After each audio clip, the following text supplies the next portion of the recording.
세상이 무너진다 해도 내가 나를 포기하지 않는다면 그 삶은 아직 무너지지 않은 것이다.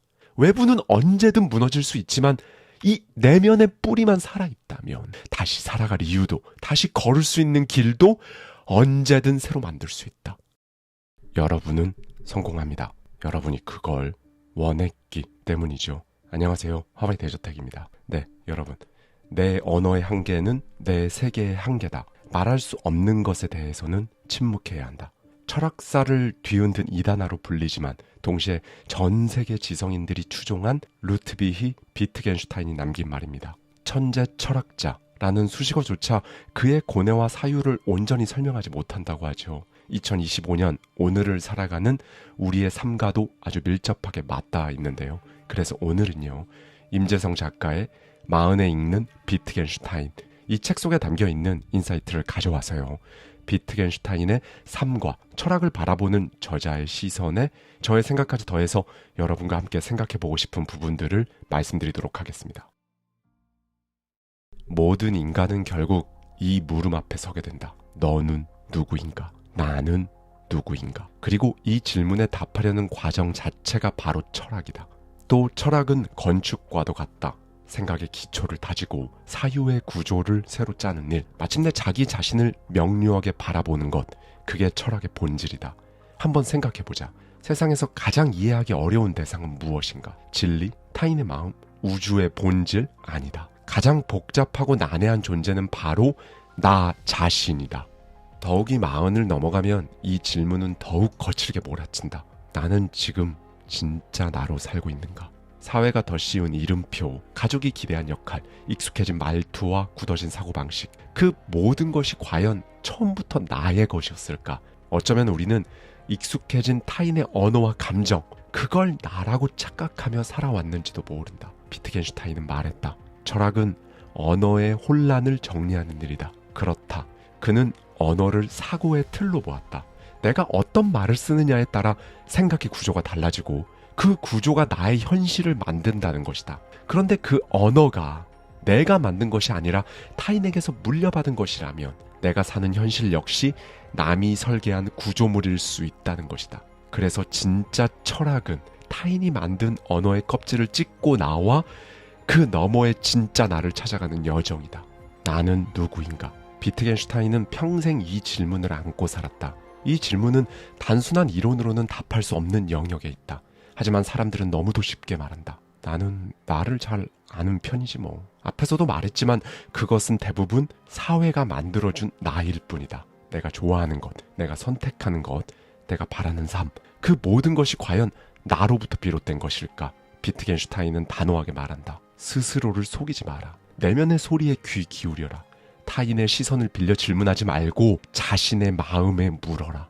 마흔 이후의 삶은 남이 정한 기준이 아니라 내가 세운 철학 위에 살아야 한다. 그 기준은 성공의 크기가 아니라 그 성공이 나에게 어떤 의미인지를 묻는 힘에서 비롯된다. 왜 이 길을 선택했는지, 왜 이 자리에 서 있는지, 왜 이런 삶을 살고 있는지 끊임없이 되묻는 힘, 그것이 바로 철학인 것이다. 삶은 단 한 번뿐이다. 그렇다. 정말 딱 한 번이다. 그런데 안타까운 건 많은 사람들이 자신을 잃어버렸다는 사실조차 모른 채 살아간다는 점이다. 아니, 어쩌면 잃어버렸다는 걸 안다 해도 다시 찾을 용기를 내지 못한 채 그저 하루하루를 버티는 건지 모른다. 멈추면 도태될까 두렵고 뒤처질까봐 쫓기듯 살아가는 것이다. 타인의 칭찬에 목을 메고 인정받기 위해 애쓰며 사회가 제시한 그 정답에 맞추려 할수록 나라는 존재는 조금씩 희미해진다.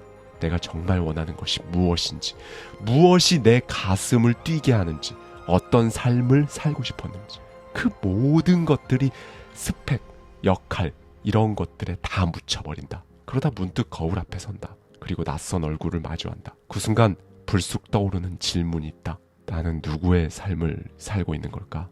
이렇게 사는 게 정말 맞는 건가? 비트겐슈타인도 이 질문 앞에 선 사람이었다.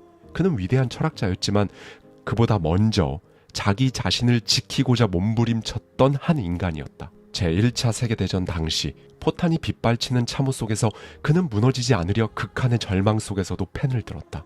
1915년 2월 죽음이 일상처럼 오가던 그 겨울, 그는 일기에 이렇게 적었다. 나는 완전히 버려진 듯한 기분이다. 깊은 절망 속에서 자살을 생각한다.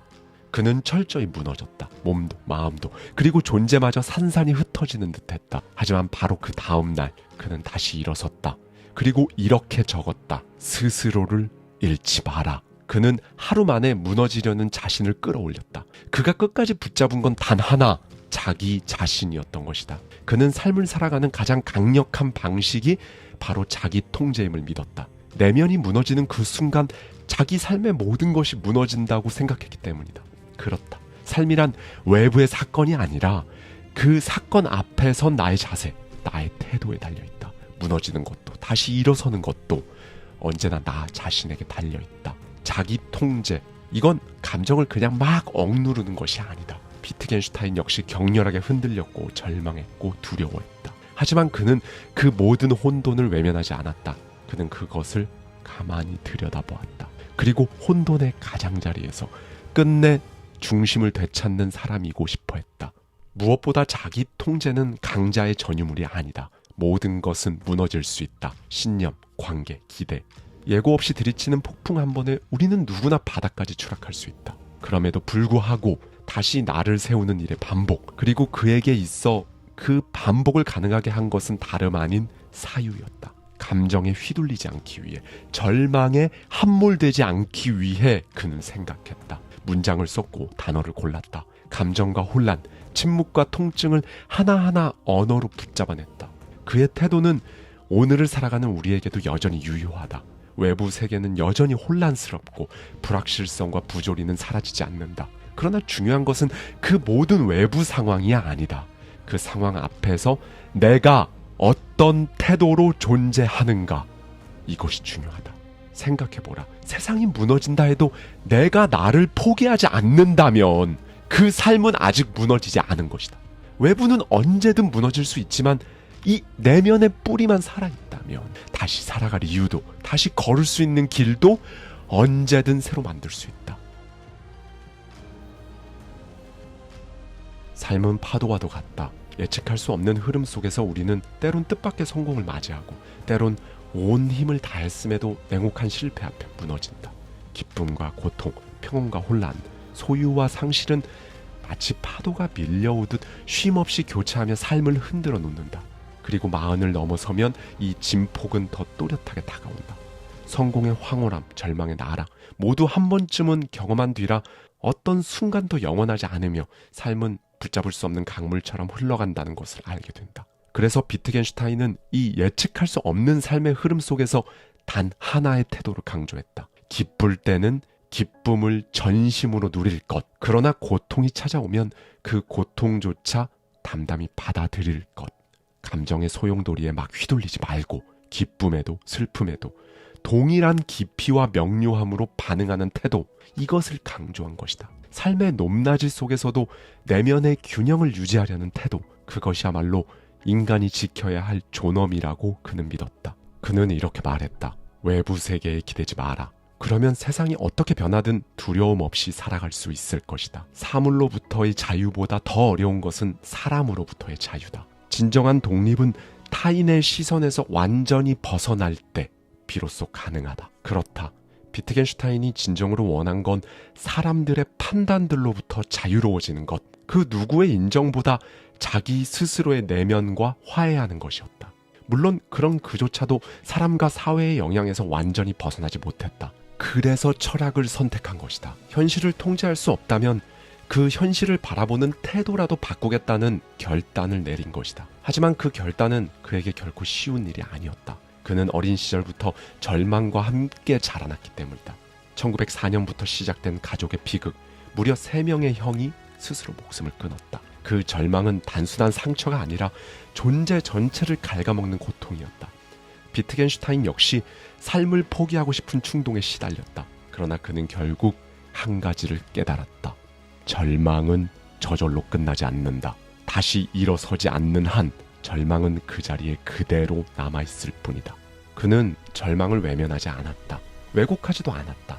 오히려 정면으로 마주했고 들여다보았으며 기록했다. 1993년 10월 12일 그는 일기에 이렇게 적었다. 너 자신을 발가벗겨보라. 고통을 인정하는 태도, 절망을 응시하는 용기, 그것이야말로 비트겐슈타인이 말한 극복의 출발점이었던 것이다.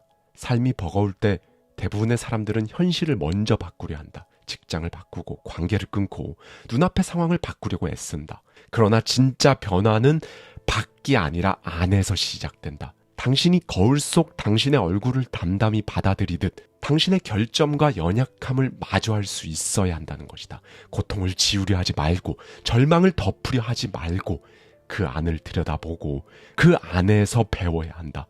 왜냐하면 절망은 우리를 무너뜨리는 함정이 아니라 삶을 더 깊이 이해하게 만드는 통로가 될 수 있기 때문이다. 비트겐슈타인의 고등학교 동창 중에는 인류 역사상 가장 끔찍한 범죄를 저지른 인물이 있었다. 그의 이름은 바로 아돌프 히틀러. 같은 시대를 살았고 같은 공간에 있던 두 사람이었지만 한 사람은 타인의 시선을 넘어 자기 내면과 마주한 철학자가 되었고 다른 한 사람은 자기 결핍과 열등감을 끊임없이 외부에 투사하며 세계를 파괴한 독재자가 되었다. 두 사람의 결정적인 차이는 어쩌면 삶을 바라보는 태도에 있었는지도 모른다. 히틀러는 고통을 외면했다. 내면의 상처를 직면하지 않았고 그 상처는 곧 분노로 변질되었다. 또 그 분노는 증오로 결국엔 독재자의 모습으로 폭발했다. 반면 비트겐슈타인은 고통을 직면했다. 그 직면은 사유로 이어졌으며 그 사유는 철학으로 만들어져 지금까지도 수많은 사람들에게 전해지고 있다. 결국 고통을 어떻게 마주하느냐, 그 고통을 어떻게 해석하느냐, 이것이 당신의 삶을 좌우하는 것이다. 고통 없는 삶은 없다. 그러나 고통을 대하는 태도는 누구나 선택할 수 있다. 비트겐슈타인 역시 그 선택의 가능성을 이야기했다. 삶의 문제는 기술적인 것이 아니다. 결국 태도의 문제다.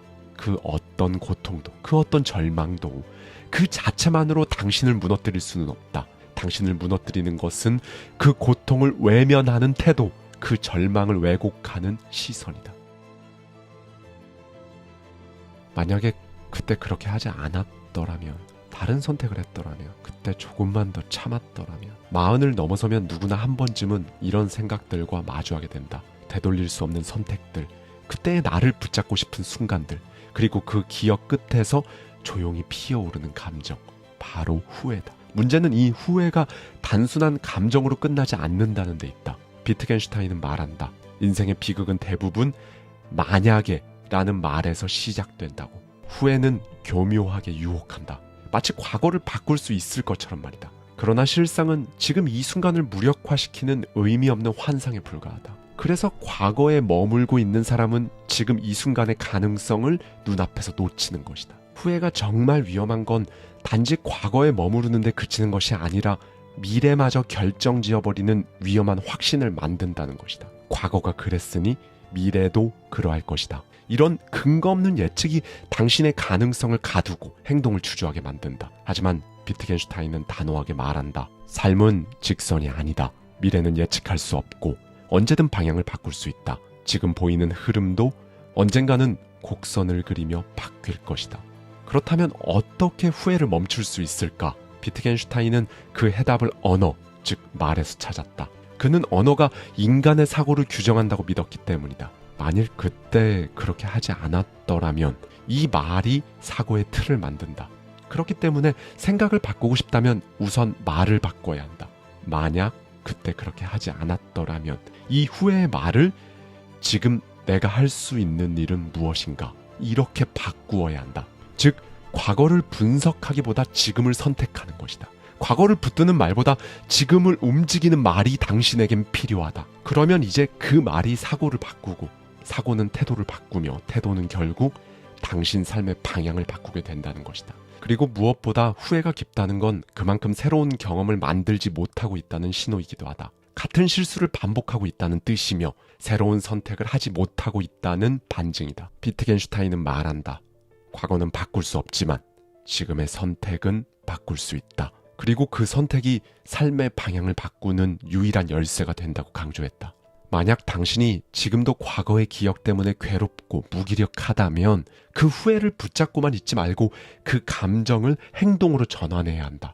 그리고 그건 굉장히 작은 결심이면 충분하다. 다시는 같은 실수를 반복하지 않겠다는 다짐, 또는 전혀 다른 선택을 해보겠다는 용기, 그 결심을 통한 한 걸음, 그 한 걸음이 후회의 무게를 조금씩 덜어낸다. 그 작은 시도가 잊고 있던 당신의 가능성을 다시 일으켜 세우기 때문이다. 지금 이 순간 결단하라. 바꿀 수 없는 과거에 집착하는 대신 바꿀 수 있는 지금을 선택하라. 그것이 바로 비트겐슈타인이 강조했던 삶의 태도이자 인간의 가능성이다. 후회의 언어로 당신을 정의하지 마라. 과거의 오류 하나 때문에 당신의 미래를 제한하지 마라는 것이다. 지금 당신 앞에는 전혀 다른 방향으로 향하는 또 다른 길이 놓여 있다. 그 길은 화려한 길이 아니다. 하루의 루틴을 바꾸는 것, 어떤 관계에 대한 나의 태도를 재정립하는 것, 말 한마디에 온기를 담는 것처럼 작고 실천 가능한 결정일 수도 있다. 사람들은 매일같이 비슷한 생각을 한다. 비슷한 질문, 비슷한 방식, 비슷한 결론, 그리고 비슷한 문제를 비슷한 언어로 붙잡고 살아간다. 하지만 그런 사유는 죽은 것이다. 움직이지 않는 생각은 곧 굳어버린 틀이 되고 그 틀은 점점 더 견고한 감옥이 되어버린다. 그래서 사유는 반복이 아니다. 사유는 전환이다. 익숙한 그 사고를 끊고 낯선 질문을 던지는 것, 그것이야말로 살아있는 사유의 시작이다. 물론 익숙한 것은 당신을 편안하게 만든다. 그러나 그 익숙함은 당신의 시야를 점점 좁게 만든다. 같은 풍경을 매일 지나치면 거기에 무슨 변화가 있었는지조차 눈치채지 못한다. 사고도 똑같다. 같은 논리로 같은 문제를 계속 보면 그 어떤 것도 새롭게 보지 못한다. 그러나 진짜 사유하는 사람은 다르다. 질문의 뿌리를 파고들고 당연한 것을 당연하지 않게 만든다. 도대체 왜 이렇게 하는 것인가? 진실은 표면에 둥둥 떠 있는 것이 아니기 때문이다. 진실은 깊은 곳에 있다. 그리고 그 깊이로 들어가기 위해서는 익숙한 질문이 아니라 낯선 방식의 질문, 즉 용기 있는 질문이 필요하다. 비트겐슈타인은 생각에 대해 이렇게까지 말했다. 생각에도 값이 매겨질 수 있다. 어떤 것은 값비싸고 어떤 것은 헐값일 수도 있다. 그렇다면 우리는 값비싼 생각의 대가를 무엇으로 치를 수 있을까? 나는 그것이 곧 용기라고 믿는다. 그렇다. 진짜 사유는 사실 두렵다. 왜냐하면 익숙함을 내려놓고 안전한 논리 구조를 의심하고 자기 안의 기준을 스스로 무너뜨려야 하기 때문이다. 그래서 사유에는 용기라는 대가가 필요한 것이다. 대부분의 사람들은 어떤 문제가 생기면 가장 익숙한 방식으로 답을 찾는다. 과거의 경험, 남들이 말하는 논리, 사회가 정해준 길, 그러나 그 안에 진짜 답은 없다. 왜냐하면 그 방식은 이미 실패한 사고의 반복일 가능성이 크기 때문이다. 과거의 당신을 고집하지 마라. 사고를 고정시키지 마라. 당신이 말하는 나는 어제의 생각이 만든 허상일지도 모른다. 과거의 습관과 경험이 지금 당신의 사고를 점령하려고 할 때 과감히 물어보라. 이것이 정말 최선의 생각인가? 이 질문 하나가 사고의 감옥을 부수는 망치가 될 것이다. 변화는 대단한 계기나 커다란 결심이 필요한 게 아니다. 변화는 언제나 조용한 의심에서 시작된다. 정말 그런가? 이건 내 생각이 맞는 건가? 다른 관점은 또 없나? 이런 사소한 의심과 물음, 바로 이것이 거대한 전환의 서막이 되기도 한다. 그러니 의심하라. 말없이 굳어버린 당신의 사고를, 스스로에게조차 검열당한 바로 그 질문을 익숙함이란 이름으로 덮어둔 당신의 무기력을 그 의심 끝에서 선택하라. 그리고 당신 자신을 향해 말하라. 나는 지금 다시 시작한다. 감사합니다. 지금까지 하와이 대저택이었습니다.